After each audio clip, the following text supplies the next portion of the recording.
takes a while. So we're recording this because we want posterity. In case you all right, there we go. Refer. Do you have other sessions recorded? All right, so our department, starting this semester, we've actually created a series of accounts on social media for our department. We are currently present on Facebook, Instagram, Twitter. We are creating a blog that you guys will be seeing more of as the semester develops. We'll be pushing it out. And then we also have a YouTube channel. Now, the reason I'm telling you guys this is because if you follow us on these different social media outlets, we're going to be doing all sorts of stuff. You can keep up with what we have going on. And in addition to that, you can also we're going to send out like little 3-minute videos that show tech tips of different tools that we use around campus, as well as tips that, of different trainings and workshops that we might have coming up. And if we can figure out how to do the closed captioning for the videos on Facebook Live, we will also have sessions where we'll do a Facebook Live video where you can actually sign in at that time on Facebook Live and ask us questions as we're going through something, if you're off campus or can't make a training or something like that. So there's a lot of potential there for the use, but I just want to let you guys know that that's kind of our intention. On pretty much all the places you can find us at BC Academic Technology, except on Twitter where you can find us as BC Academic Tech. And it'll have, this is our department logo, so that will be featured as our icon on all accounts. Matt drew that. Figured to use Wi-Fi as a shield, And if you're in the pool area surrounded by those concrete buildings, then really it is shielded from you. A lot of places on campus. Yeah, a lot of places, yeah. As a matter of fact, Tracy's office right over here has very poor. Yeah. It's like one room away, and then you're like, sorry, I need to step outside. Okay, so there are a lot of benefits for using a CMS or an LMS like Canvas as for face-to-face instruction. It can become the place where your students know that they can receive announcements and communications from you. We've listed about 6 different things up here that are benefits of using Canvas. It can also be a really nice repository for all material in your course so that your students don't have to go looking and you don't have to worry about sending it to different things. It's all in one spot. They have access to it outside of class time, so they're able to access it and communicate asynchronously, which often allows for time for reflection on different discussion points or announcements or things so that maybe you get a better answer from them. Let's see what else. We've also we've gotten some feedback since we've started using Canvas about how faculty are really excited because students that typically might be shy in the classroom or don't really speak up too much, they have a voice there and they're more willing to push it out there. So that was kind of some nice feedback we've gotten. And I'm sure there's plenty more.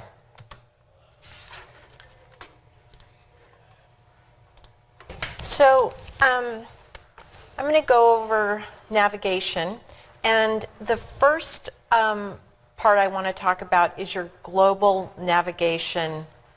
For lack of a better term, I'm going to just say menu for now. Okay, so this is your profile circle. So if you just have a circle and nothing in it, it just means that you haven't put a picture in it. Of course, this is my picture right here. Okay, so But it was taken very early in the morning. So it was, you know what, I have to tell you, really my hair does, especially now with this short hair, it does look like that. Okay, so within your Canvas account right here, you have profile, settings, notifications, files, and e-portfolios. Let's take a look at your profile.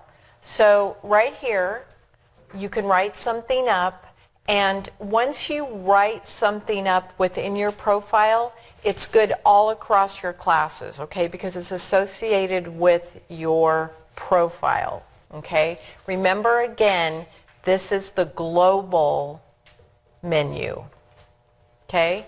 So, and within your biography, you might want to put something in about your biography. For example, Jeannie Parent has a fabulous Canvas biography.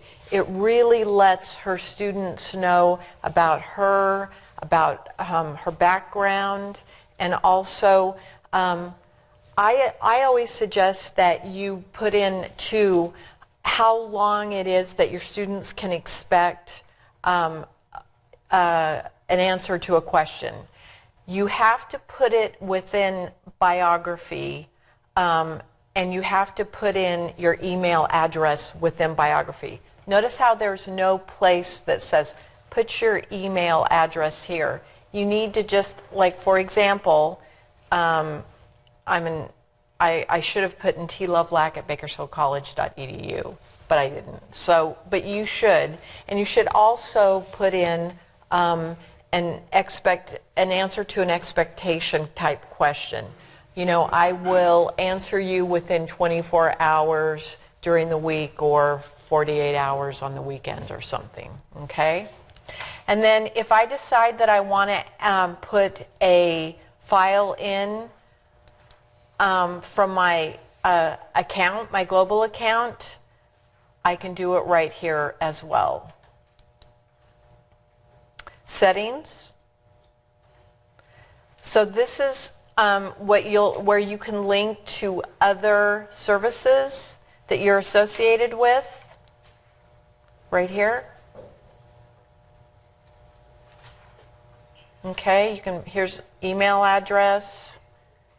And ePortfolios is just a place where you can display and discuss significant submission experiences that are happening during your learning process.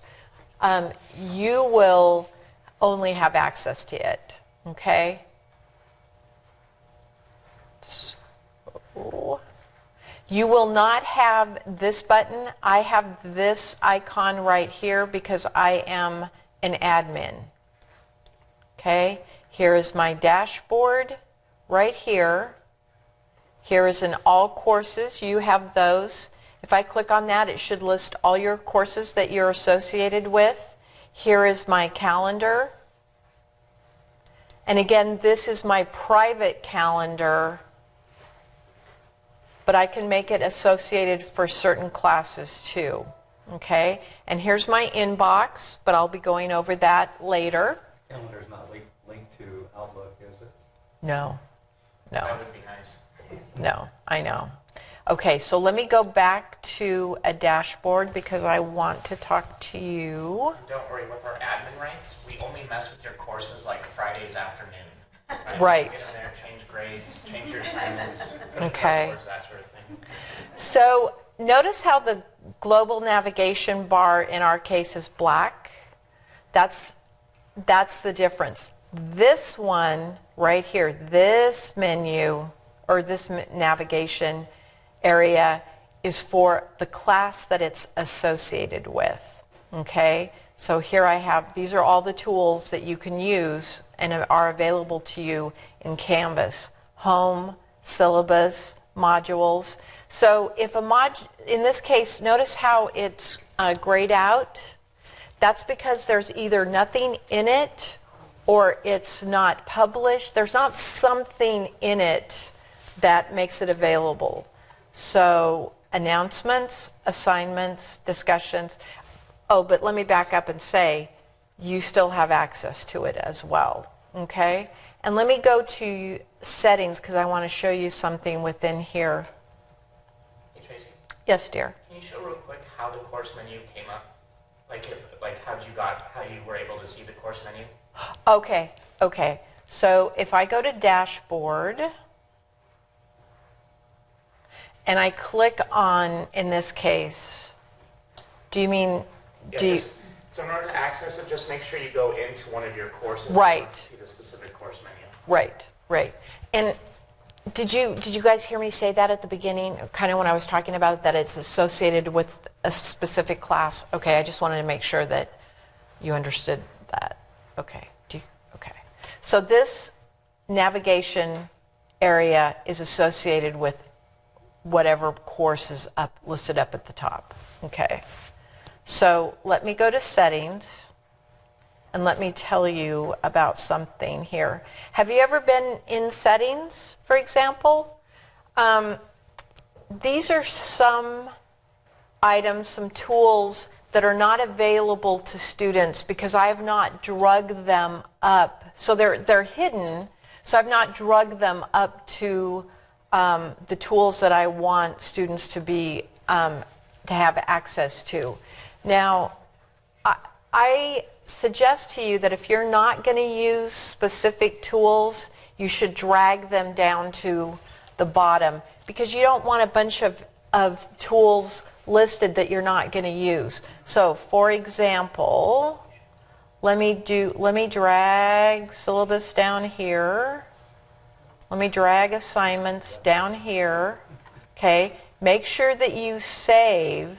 Those are the two most important ones. I know, I would like that. Okay, so I'm back here. I've drugged the items that I don't want, and now let's go to student view and let's see see right here? Look at this. Right here. So see how much cleaner it looks in terms of tools that you are not using? Okay, so again, how I did that, and here I'm going to leave student view. I go to settings, and in this case, just for John, I'm going to drag assignments back up. I'm going to drag the syllabus back up. I'm going to save. I'm going to go to student view, and there we go. Okay, so there's that. All right. All right, so the next thing that I wanted to go over with you guys is files. And because you have the ability to upload files into Canvas that are specifically for yourself, and then you can either transfer them by duplicating them into a course, or you can just bring them straight into a course right away. And in order to do that, what you're going to do is you're going to go back to your account level, right, with your profile image, and then you're going to go down to Files. And again, Matt, this is for, can you explain why you're going to account versus into a course? So by going to the account, I have access to what we call like the global folder, which is the one that is specifically for you. It's like beyond anything with just your courses, but if you go specifically into a course folder, the only folder you have access to is that course. So if you're already in your animal science course or whatever it is, you're uploading stuff into that folder for that specific course. But if you do it from the account level and you go into files there, then you have access to your personal folder and all folders for all of your classes. All right, so that's why I like to go to the files first, because once you make sense of this, then when you're in a course, it's easier to understand. Okay? So what you're going to see is, I'm going to minimize this for a second, And you might or collapse. could you show them the bars? Show them how you can, I should have showed them that. On the menu? Okay, I'll go back to that. So what you're going to see is you should have at the very top a folder called My Files. And then below that you should have a list of folders or a couple folders of the names of all the courses you're teaching. Is that accurate? Okay. The My Files folder is your personal file folder in Canvas. So that is what you have access to. Your students do not have access to that, anything you put in that folder. If you take something like those beach body pics that you guys took over the summer, and you take them from your personal folder and you drop them into your course folder, then your students do have access to those. All right, so if you don't want your students seeing you running through the beach, playing with the dog, catching that frisbee, don't put them in there, all right? So in order to add anything to any of these folders, right, you want to make sure that you have the topmost folder clicked, okay? And what you're seeing here is this is a list of all the folders, and then you're actually going to see the content of that folder in this window. And then you have this ability to upload or create a new folder. Everything in Canvas is always done with a plus and then whatever. Right? So in order to add a folder, I want to add one into My Files, my personal file folder, or in this case, Tracy's. Okay, and I'm going to click plus folder, and then it brings up this name text field where I can just type whatever. Tracy's Beach Pics. Okay? And then once I click the check mark, It's going to save that into my files, and then to confirm, I can also see it's now listed, nested underneath her My Files. Okay? And it's that simple to create a folder. Now, in order to actually upload content into that folder, okay, you can come over here, and you can either select here or here, and you can go into that folder, and then click Upload, and then navigate through your machine or to your jump drive in order to find documents or files, whatever it is that you want to upload into that folder. She has a pretty Boom photo on Facebook right now. Oh, yeah? I think you could put there. It's a real pinup. I'm going to have to download that one then. Swimsuit too, I think. It is pretty Boom. It can't be. It is you. Oh my gosh. So send it to me and I'll create an animated GIF of it, and we can... My head is spinning. I'm kind of taking a little break from Facebook, so I'll Well, maybe someone. Yeah, I don't know. Wasn't me. Okay. Now let's say that you want to delete a folder. Okay? In order to delete something you've created, you simply click on the topmost folder. Okay? And then you're going to go into that content. So let's say we just created Tracy's Beach Pics folder, and we didn't want that there. Then all I simply have to do is mouse over that folder. It'll highlight that entire bar. I move my mouse and cursor all the way over to the right on that gearbox. I click the drop down, and then I can select delete. If I want to move it to one of my class folders, this is also the same way I would do that. So from that same drop down, I would simply click move, and then it's going to pull up this window where I can actually select the folder that I want it to go into. All right, so what I can do is I might select that I want Tracy, for whatever reason, wants her beach bod pics to be in the Introduction to Canvas course. So I'm going to click that, and then when I scroll down, I can say copy to folder. And what that's going to do is you're going to see that in the My Files folder, it keeps the original, okay? And then when I scroll down to the Introduction to Canvas, it also created a duplicate folder with the contents in that course folder. Right? So you don't lose it and transfer from one place to another. It creates a duplicate. Okay, so it will stay in the My Files. So one way that we've seen this used is in the My Files, people will upload stuff and get everything that they want in their My Files, and then once they feel comfortable, they'll transfer it into their course folders if they're building something from scratch. If you already have a course that you've been in Canvas with, or you have content coming from another faculty member for Canvas, you don't have to worry about this portion. You can actually do that through the course settings, and I'll show you that now. So the My Files has a published icon. Mm-hmm. What is it published to if it's not attached to a class? Where does that publish to? Do you know, Tracy? Actually, it depends. Sometimes students, if you want them to see files, you have to publish them for them to see it in here. It just depends on. So it'll publish to all the courses that you have? You mean like? Yeah, maybe. Well, I don't know the answer we'll have to to look that. at. I don't know the answer. I don't know to the that. answer to why the My Files does, but what we're talking about with publishing stuff for a course folder is, let's say we're here in this Introduction to Canvas course. You notice that all of these over here indicate that every file that I put in that folder is published, and that's indicated by the cloud with the upward arrow being green. If I put something in that folder and it is not published,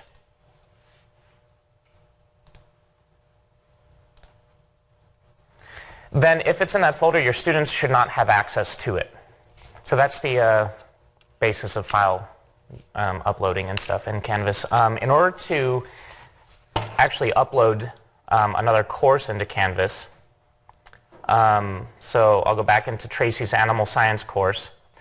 What we have the ability to do is from your course menu. So let's say that this Animal Science course is currently empty, right? I'm getting ready, but I want to upload the Fall 2016 Animal Science course into the Fall 2017 Animal Science course. I'm currently in the Fall 2017 Animal Science course. I'm going to go down to Settings on my course menu, and then I come over here to this far right-hand menu, and I click Import Course Content. Once I click that, I then, from a drop-down menu, can select the content type. So if it's a course that's in Canvas, I can copy it from another Canvas course. If it's something from Blackboard, say you're coming from another school and you have the Blackboard course that you want to import, you're able to come here and select those file types. You have several different options. If you click Copy a Canvas course, then what you're going to do is you're going to get this text field, and then you can actually search for the course, type in the course name. You can include completed courses, and if you have courses built into your account, they should automatically, pop up in like a drop-down style menu so that you can select it. Put in the CRN, but you really need to confirm. Put in the CRN of the course, and then it should have the name behind it, but you want to really confirm and then just press on it or hit enter, and it will. And then it'll find that course, and then so that's the one that it's going to pull into this shell. But then you also have the ability to bring in all of the course's content, or by clicking all content, or if you select specific content, you can actually then, after you click select specific content and then change some dates, on the next screen after you click import, it's going to go through that entire course and you can select specific granular assignments, tests, quizzes, whatever that you want to bring in, so you don't always have to bring in everything. You can bring in what you want. So for the sake of the demo, we'll just click. Do you want to talk about shifting dates? Because that's really important Yeah, too. that's where we're going to. Actually, I'll let you talk about some of the problems we've had with it. But what you can do is, obviously the dates would not be the same if you're going from, one semester to another, right, with a course, or spring to fall, fall to fall, whatever, right?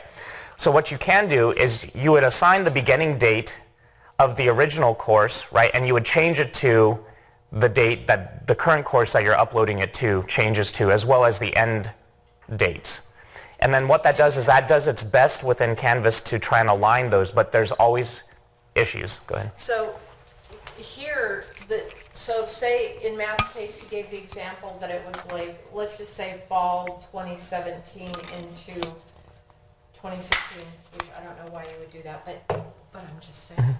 Okay, so then you start, it would be, January 16th, 2017, and the ending date is here. It doesn't go from here to here, it goes from here to here. So this would be like May 8th, 2017, and then you wanted to change it to fall, January 23rd to whatever. So this is if you're importing a previous class, you have to change Yep. the If date you're to going the from current spring class. to fall. If all those dates are, and you can import without dates. This is just about the open and close dates of events. So of course content. So you don't have to do that. You can choose to not import with dates. What you'll find is once you have the content in the course, some of the dates won't align. Right. So you just have to go through each thing and Yeah, make sure to that's change it. Yes. But that's better than having to do everything from scratch. So, It gives you a ballpark. yep. Yeah. You get closer. Yeah.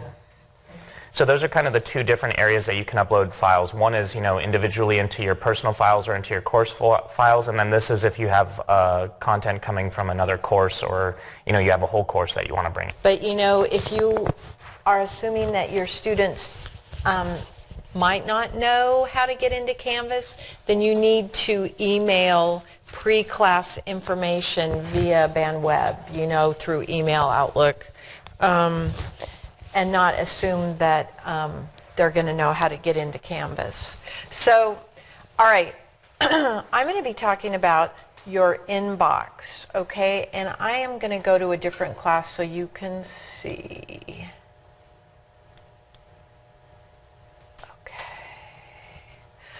So this icon right here is, or tool, is the inbox. And this is how you would want to talk to all of your students within Canvas. You can set it up so that notifications, that it will go to Outlook and that you will be alerted to that you have a message from someone immediately. Do you all know about notifications? Okay, all right. So the first thing that you're going to do is you're going to decide, yes? Some people do not know about Okay, well, we'll talk about that. So I'm going to select the course that I want to send a message for, okay? This is my inbox right here. I have unread, starred means maybe I want to get back to it, sent, archived, submission comments, okay? Let's just see what that means. Well, I don't really have anything. Okay, archived, don't have anything there. Sent, I didn't really send anything. Oh, I'm going to pick a different class. Okay. Did I send something? So right here, I sent this message to Maria Gonzalez. I can star it because I think it's important. Okay. Let me go back up here, inbox. And then up here is how I would compose my new message. Okay, so again, this course is, Canvas Basics. Here's my address book. Okay, so it's my self-paced Canvas class.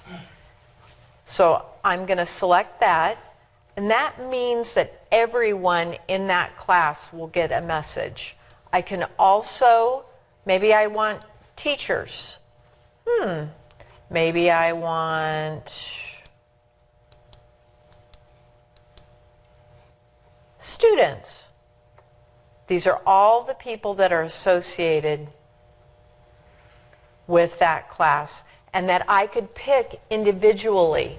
Notice here I originally I selected the name of the class. Well, that means everyone is going to get it. But what if I wanted just to select someone individually? Well, first I picked students. Let me go back and show you.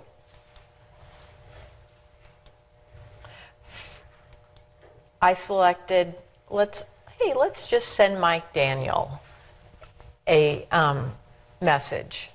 So you have a way via your address book to select just students, the whole class, or you can select individually.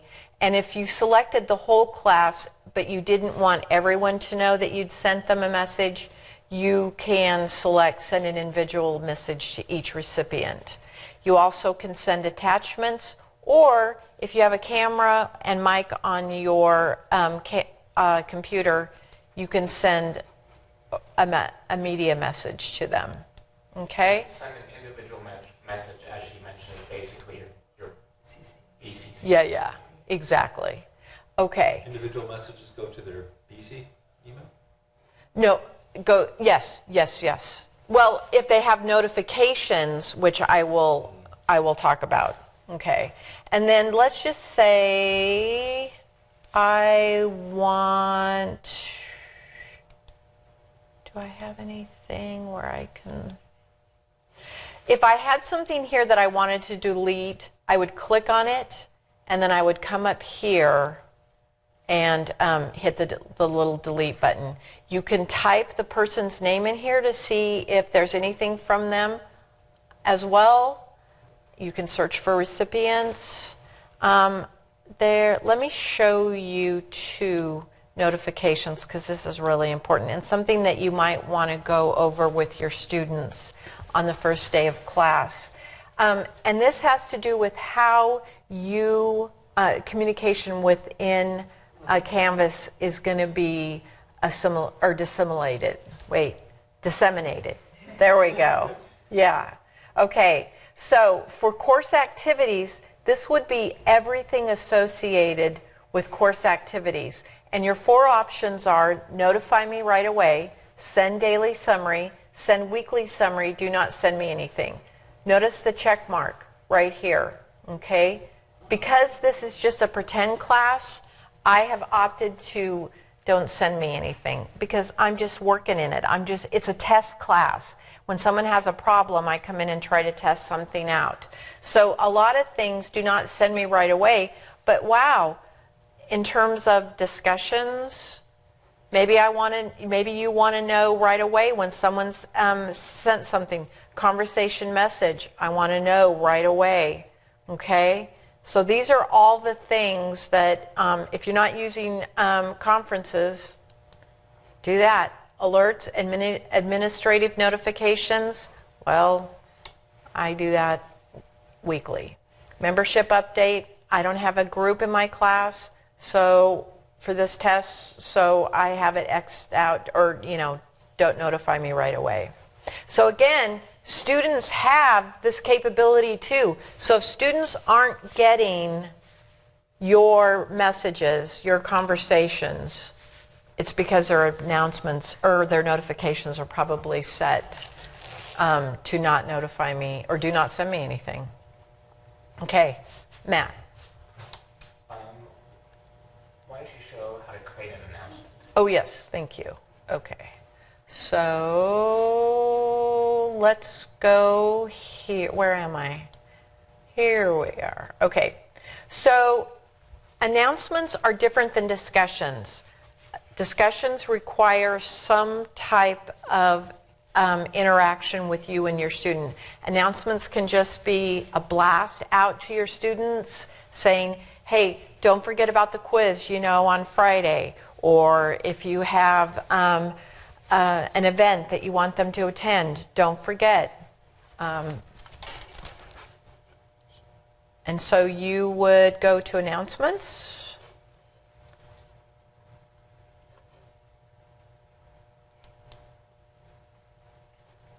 Okay, and I'm going to create this. And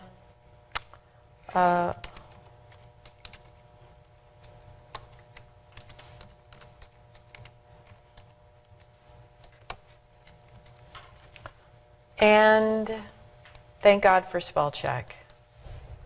Okay. You put the body of your message here.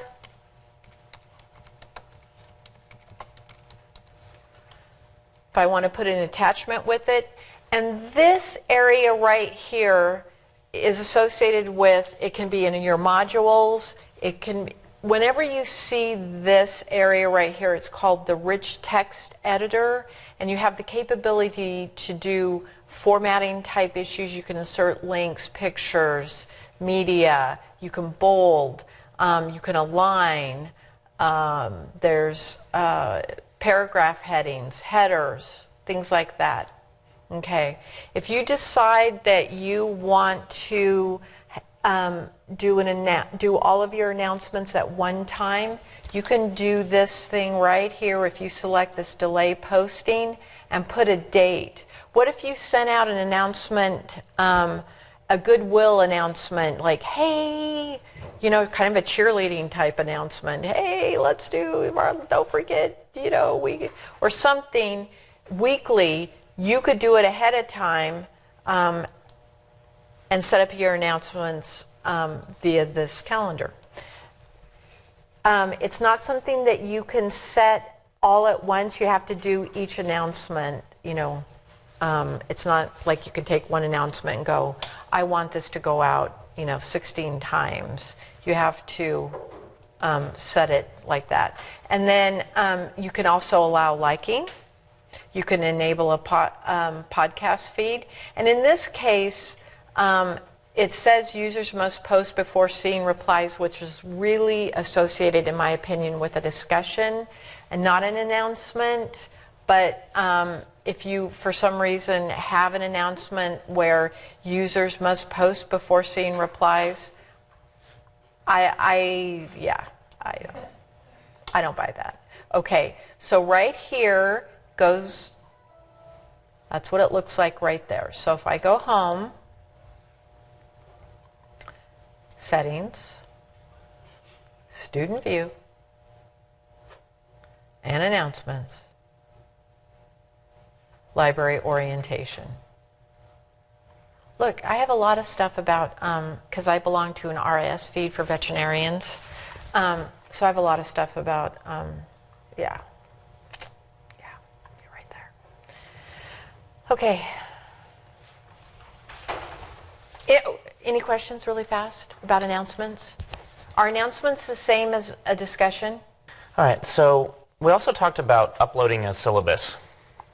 The way that you can do that is on your course menu, navigate down to the syllabus menu option and click on it.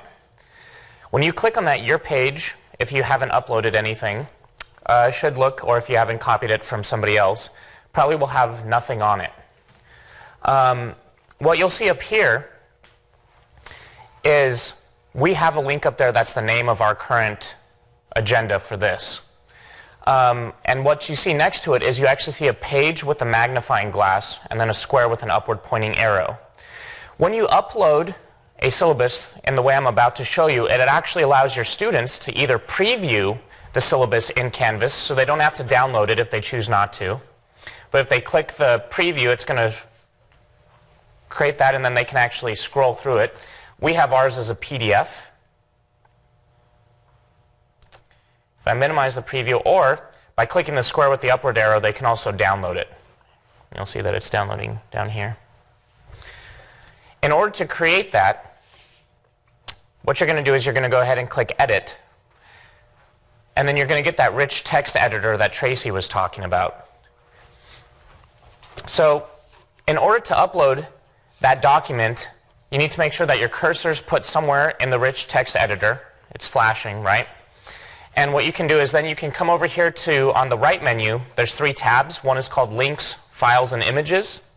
If you come to the one called Files, it actually allows you to navigate through all of your course files specific to the course you're in and find the folder where that document is housed. Right? So I would go here from my course files into my agenda folder, and there I would find the name of that file that I want to upload.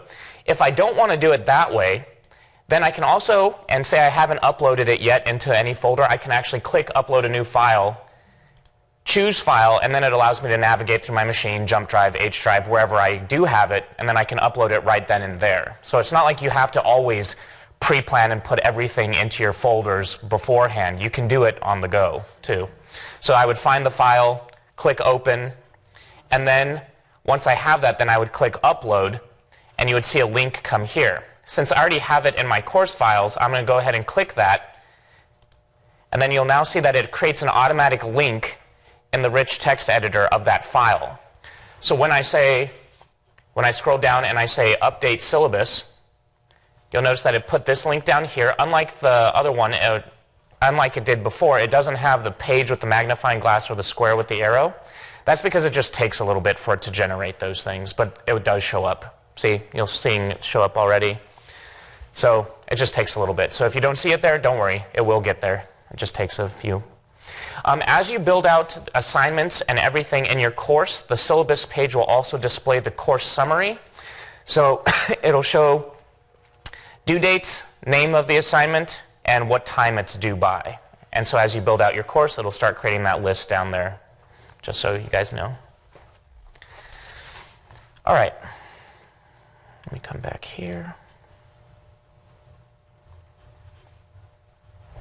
Have you guys thought about what homepage you're going to use for the front of your page or the front of your course? Because you don't want it to be an empty, the default setting. If you haven't put anything in your course, you want to think about what your students are going to see. If you've only put your syllabus in or some resources, then make your syllabus the home page of your course so that it's just not an empty shell and that your students have to somehow hunt for something. If you're only using your course for a resource page for your syllabus, then select syllabus. And if you need me to show you how to do that, I'd be happy to. And then also if you guys ever want sort of the standard for how to set up your course, our academics sent it last year. It's not an official evaluation or anything of that sort, but they approved the Online Education Initiative course rubric standards. So we can send you that PDF, which is basically a checklist of things you could go through your course to make sure that your course is set up the way that all other community colleges in California are setting their online courses up. Well, at least the standard.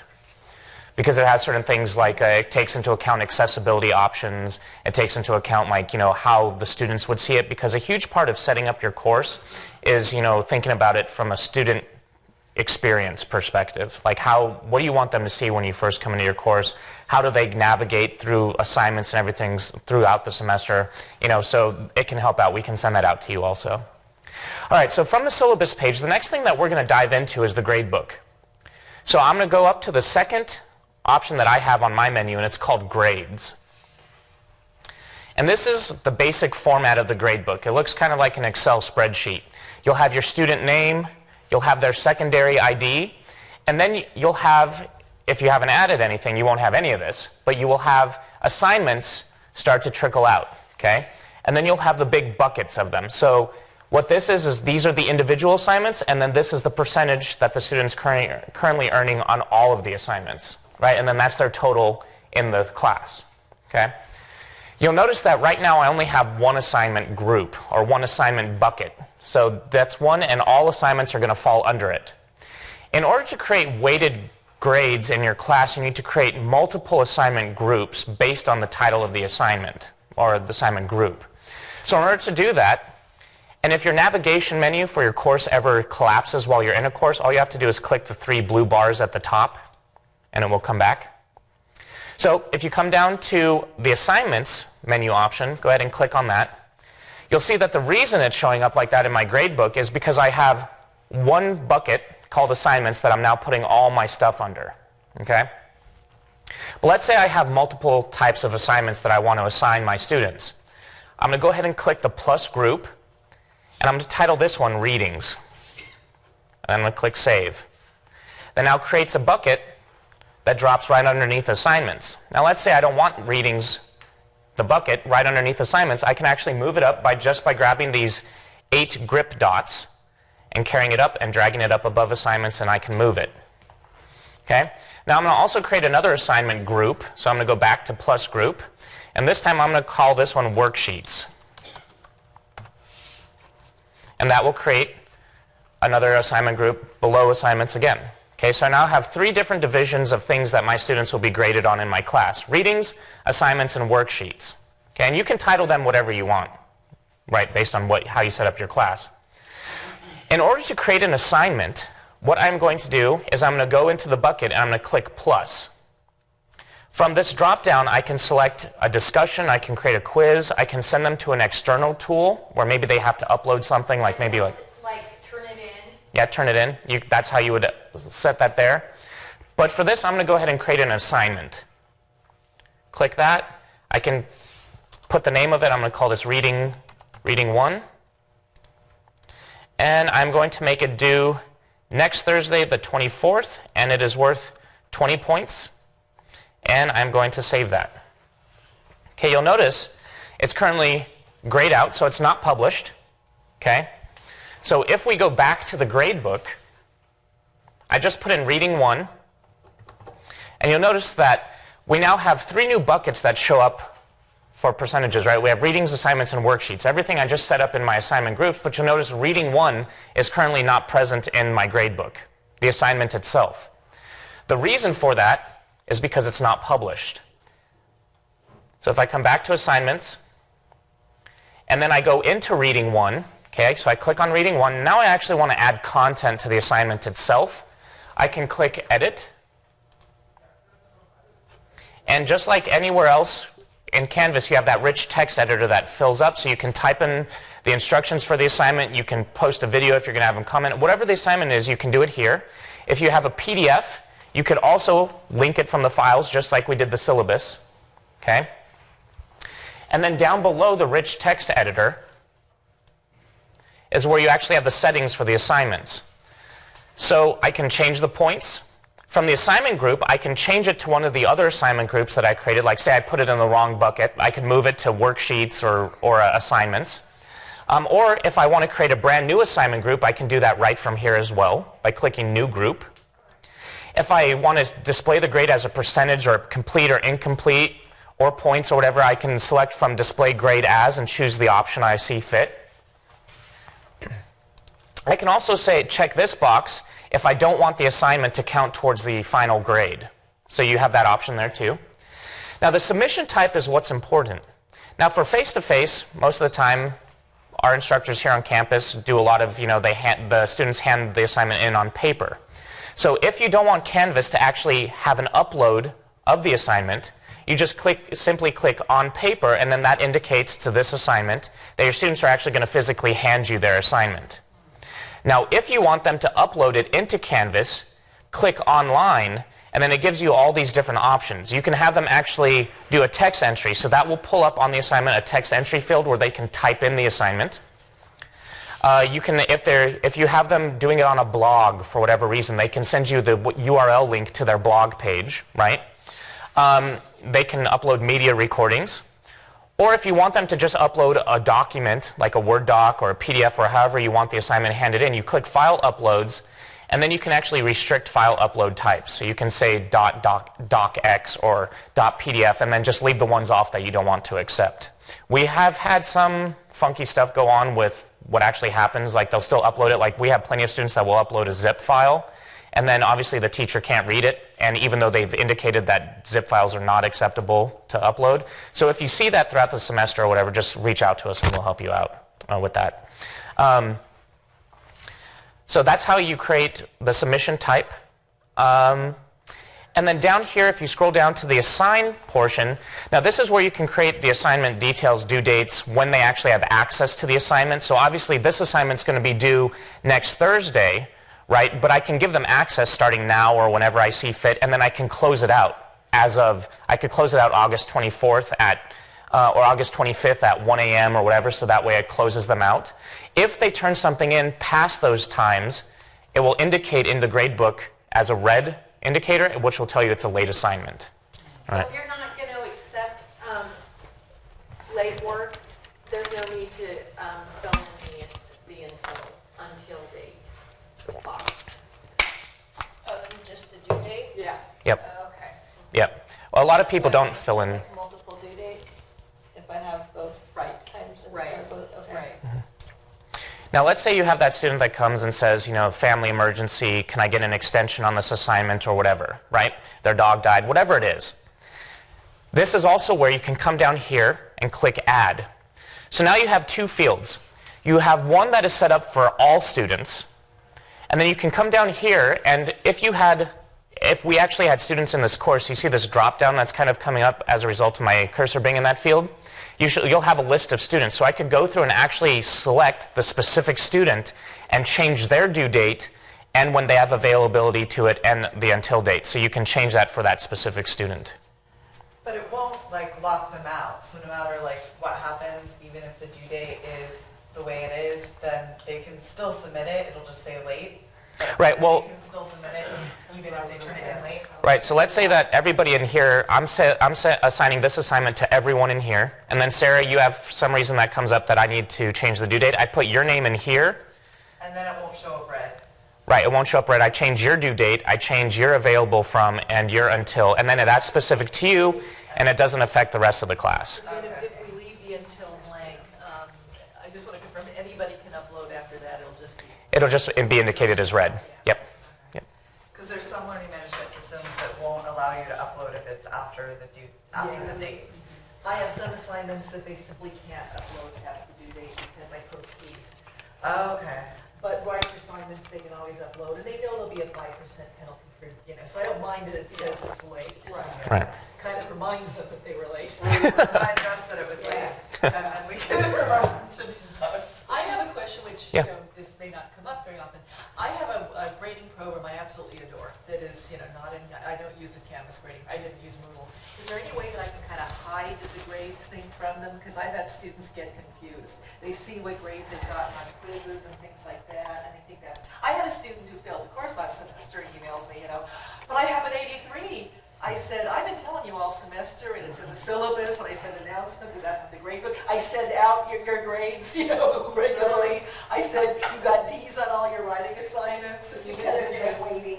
Yeah, but Waiting, because, they're waiting. but in Canvas, she's The only thing I know about is right here in the course settings. Because that was the only thing in Yeah, Canvas that you because, had. well, she also cut class a lot, never paid attention or whatever. I said, how did you... That's the only thing I know. How did you have to be in the class when I've been telling you that you're failing? Yeah. But So the only thing I know is I don't know if you can hide all of grades unless, let's see, maybe you can go to navigation and then just hide, disable grades from them. Yeah, I think I tried that.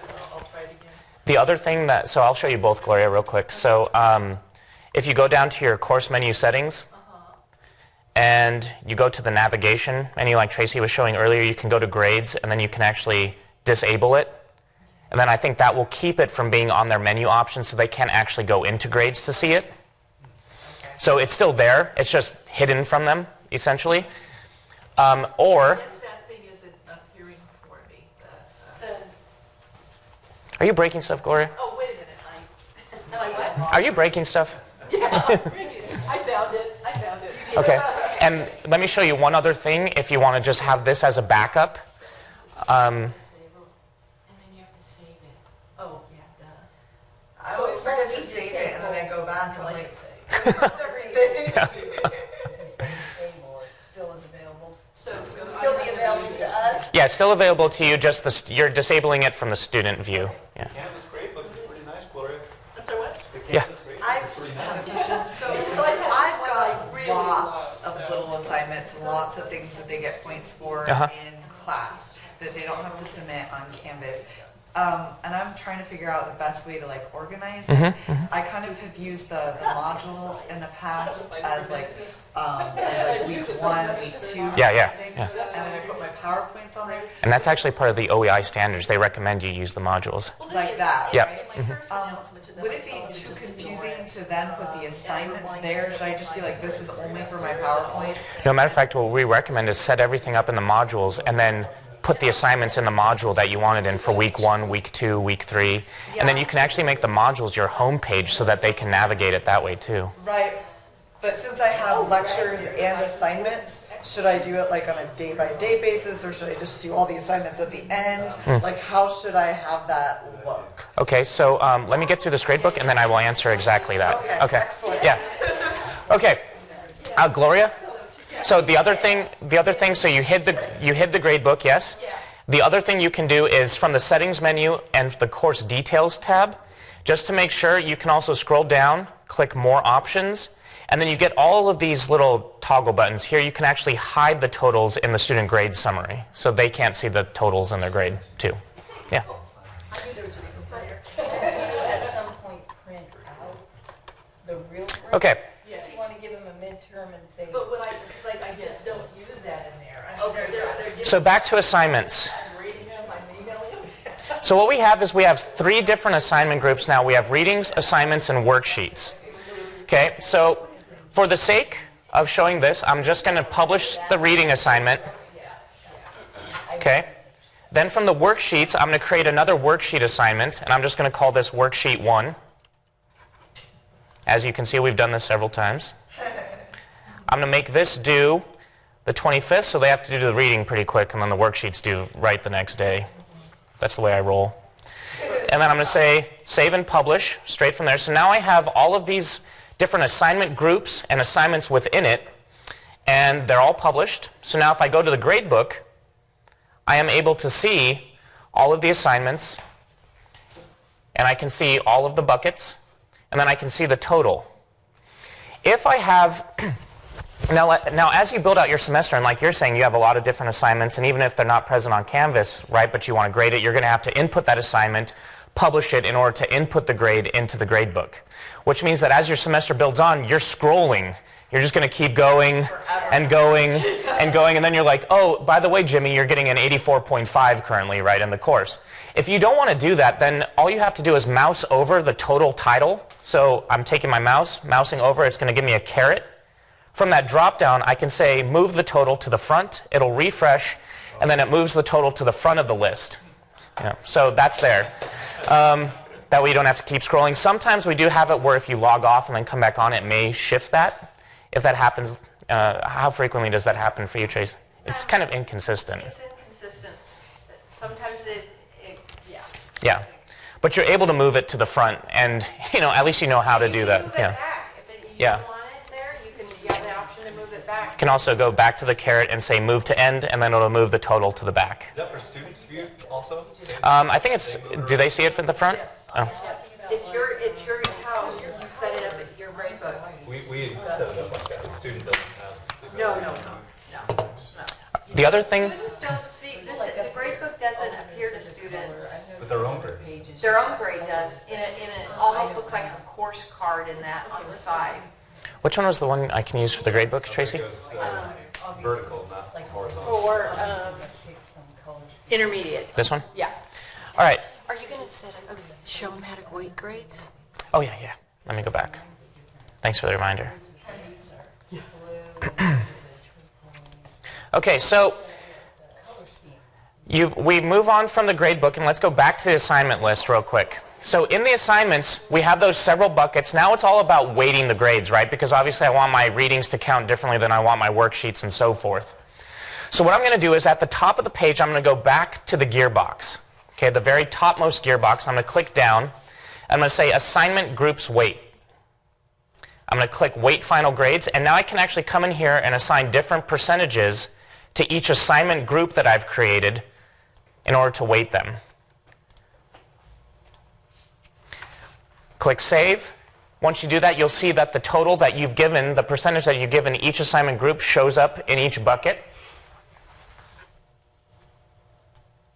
Okay? And if you go back to the grade book, and you scroll to the end, you'll also see that percentage displayed on the header underneath each assignment bucket. But Matt, what if a teacher only wants points to show? Only wants points to shoot. So then what you can do is you can also come to this gearbox. Good question. And you can actually change, you can toggle back and forth between points and percentages by coming to the top gearbox, coming down and arrange column by points. And if you're not points, then it'll be percentages, and you can toggle back and forth between the two. But we can leave it just at percentages. Yeah, you can leave it that way too. Yeah. I set up my assignments mentally weighted. I know how they're weighted, but I don't set them up weighted. Yeah, you don't have to. We have other faculty, obviously, that have like one assignment bucket, and they just have like a cumulative total of everything throughout the semester. It's just if you want to know how to weight it, that's how it's done. Yeah. And then I also want to show you a grade book from Tracy's class, the intermediate Canvas for instructors. So if we come to the grade book, as you start working and building out assignments and everything, you're going to get your student list that's going to look like this, and then you're going to have all of the assignments that come up. In order to grade them, it's as simple as going in and clicking inside the grade and putting in the grade. You also have several other options. So if you mouse over the header of any column and then click that down arrow, actually I'll do this one.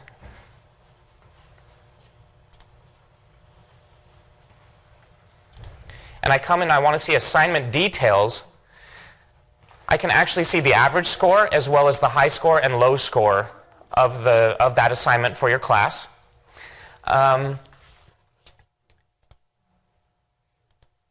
You can also message students. If you click on that, it'll bring up a message, and then you can, you haven't submitted yet, it hasn't been graded, you scored less than, you scored more than, and then you can actually type a little note in there that will message it directly to the students. Via their email? Is that where it sends, Tracy? No, it's in, I think it's just within Canvas. They'll get it when they, Get back in. yeah. Or if they have the notifications. Right, yes, exactly. You can also set a default grade for that assignment. Like, for example, if you're doing massive grading and you just know that it's going to be 5 points, you can just set it that. You can also curve your grades. The one warning that comes with curving the grade from this is that once you do it, you cannot undo it. It stays curved. Yep. So you'd have to go back in, delete that assignment. It'd be a pain in the butt, right? And then also from here, now this is a really nice feature, and I'm going to have Tracy go over SpeedGrader. So we showed you one way to grade, but now before we move on to SpeedGrader, the one thing I wanted to show you is this mute assignment. So let's say your students are in there, and as soon as you start grading, by default, they're going to get notifications that, oh, Professor so-and-so is in there grading your grading assignments, and you got this, and it's going to notify each student as you're doing it.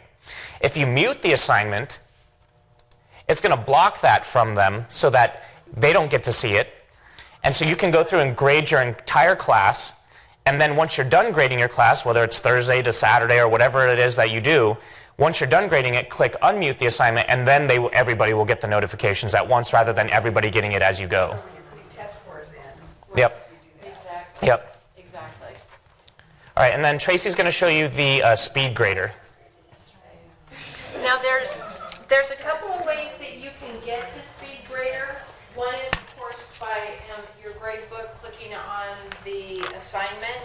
But if you also go to the actual assignment,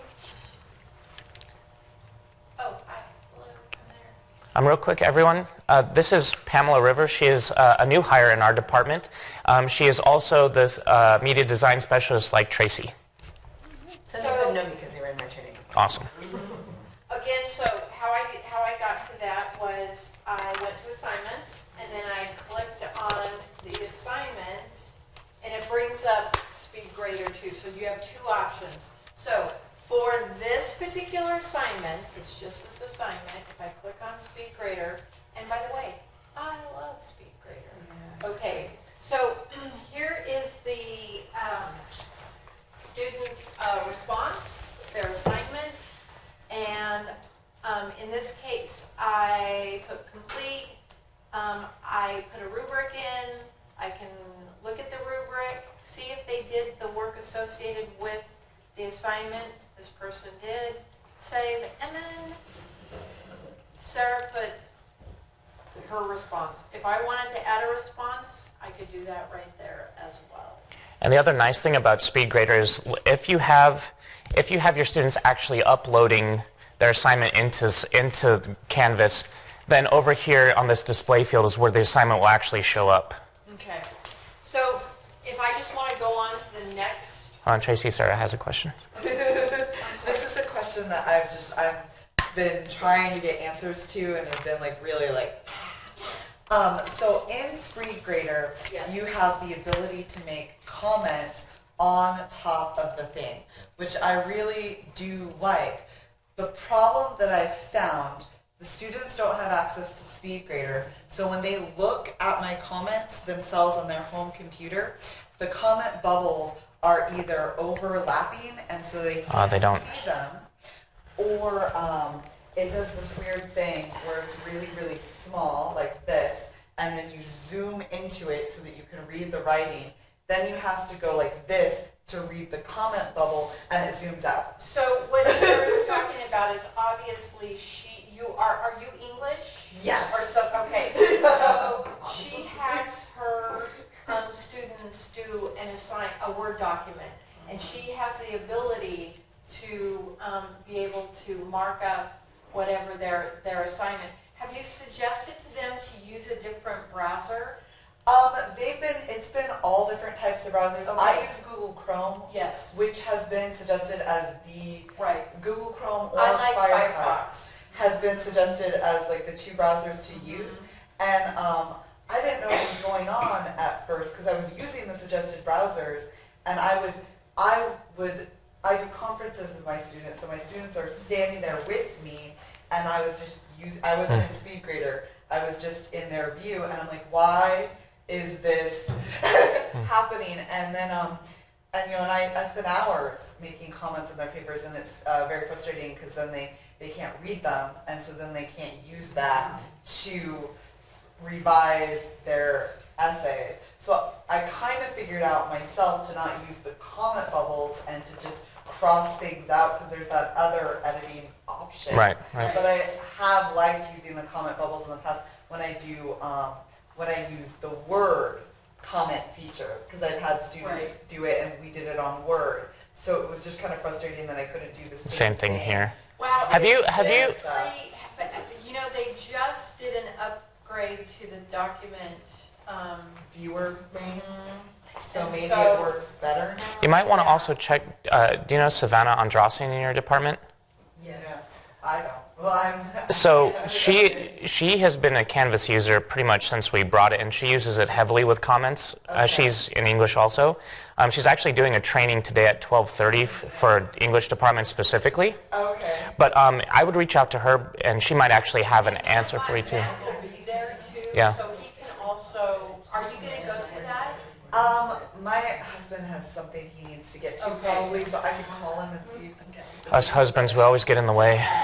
But we can, you know, yeah, but it'd be interesting to see If anyone else is having that. Right, Yeah. I have not heard that, so maybe you could ask Savannah. Yeah, I'll ask about Savannah that. too and have her.